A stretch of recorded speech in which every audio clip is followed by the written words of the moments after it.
8:06, ya se lo decía desde el principio del programa, hoy el presidente López Obrador está en Zacatecas, de hecho llegó ayer y en la conferencia mañanera de hoy está hablando pues de la violencia en ese estado y del plan de apoyo para la entidad que se anunció desde ayer. Y es que en 3 años ha subido 128% el número de homicidios en Zacatecas.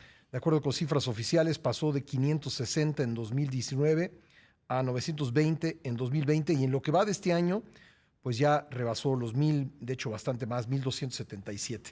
¿Qué está pasando en Zacatecas? Lo vamos a platicar con Óscar Balmen, periodista especializado en crimen, que además ha dado un seguimiento importante a la violencia en esa entidad. Óscar, bienvenido al programa, ¿cómo estás? Buenos días, Pascal, muchas gracias por la invitación, saludos al auditorio. A ver, estamos viendo en Zacatecas, entiendo, la presencia de 4 grupos delictivos o 4 grandes grupos delictivos. Por un lado el Cártel del Pacífico, por otro lado el Cártel Jalisco Nueva Generación, el Cártel del Golfo y un remanente de los Zetas conocido como los talibanes. ¿Es correcto?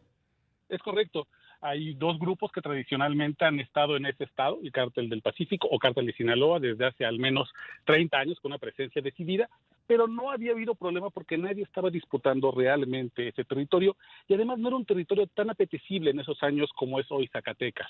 Sin embargo, los talibanes, esta decisión de los Zetas, comienza a generar violencia en la zona, pero quien definitivamente explota el tema de homicidios, pero también delitos de fácil recaudación, como es la extorsión o el secuestro, es el Cártel Jalisco Nueva Generación, porque tiene primero poder de fuego, tiene poder económico para corromper autoridades y tiene además poder económico para poder comprar base social. Es decir, se apodera de las comunidades con estos falsos discursos de que yo llego y yo quito el secuestro y yo le voy a librar de los violadores. Y así es como comienza justamente la pelea por Zacatecas, que déjame decirte, Pascal, que yo lo veo con 4 componentes muy importantes. Primero, Zacatecas tiene una autopista panamericana que conecta Centroamérica con la frontera con Estados Unidos y la carretera federal 54 que conecta al puerto de Manzanillo, que es un recipiente natural de drogas de Asia, con Tamaulipas. Segundo, Zacatecas tiene frontera con 8 estados: Aguascalientes, Coahuila, Durango, Guanajuato, Jalisco, Nayarit, Nuevo León y San Luis Potosí. Hay nada más. Además tiene un aeropuerto internacional que conecta con Dallas, con Chicago, con Los Ángeles y con San José, California. Son 4 mercados de droga que ningún grupo del crimen organizado quiere perderse. Pero además, encima de todo, tiene mineras, tiene grandes empresas constructoras, agrícolas, donde los grupos criminales pueden lavar el dinero a través de empresas legalmente establecidas y poder maximizar sus ganancias a millones de dólares. Eso es lo que se está disputando hoy en Zacatecas. Un territorio que antes no era tan codiciado porque no estaba tan a la vista, tan a la mano de los grupos criminales, y conforme la infraestructura ha ido creciendo, conforme Zacatecas creció en desarrollo económico, lamentablemente creció en desarrollo criminal. Ahora, un estado muy grande del país, uno de los más grandes del país, difícil de patrullar, ¿no? Exacto, ese es también otro de los grandes problemas para Zacatecas. Justamente por esas 8 fronteras y por una orografía tan accidentada, es que los grupos criminales les parece atractivo. Pueden esconder desde casas de seguridad, desde narcolaboratorios, pero también pueden colocar, porque además lo cruza la Sierra Madre, donde pueden colocarse desde lo alto para poder vigilar sus territorios. Eso también lo hace un lugar bastante codiciado. Por ejemplo, déjame ponerte un ejemplo.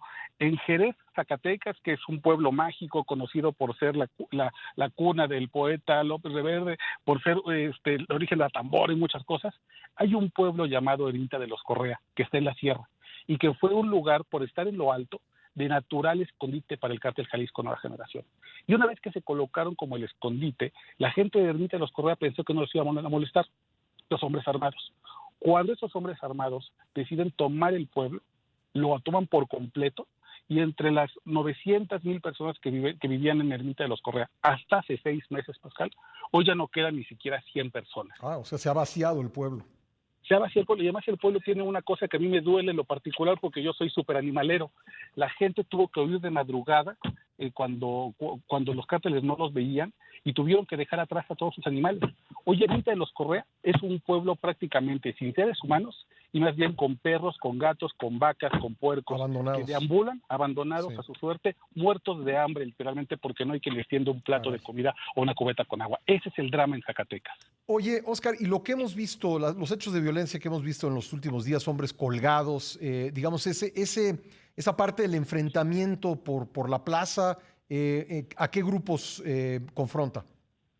Principalmente al cártel de Sinaloa o cártel del Pacífico y el cártel Jalisco Nueva Generación. Porque además, yo escuché al fiscal de Zacatecas decir, es que los colgados son el fenómeno típico del cártel de Sinaloa, es la firma del cártel del Pacífico. Y la realidad es que no es así.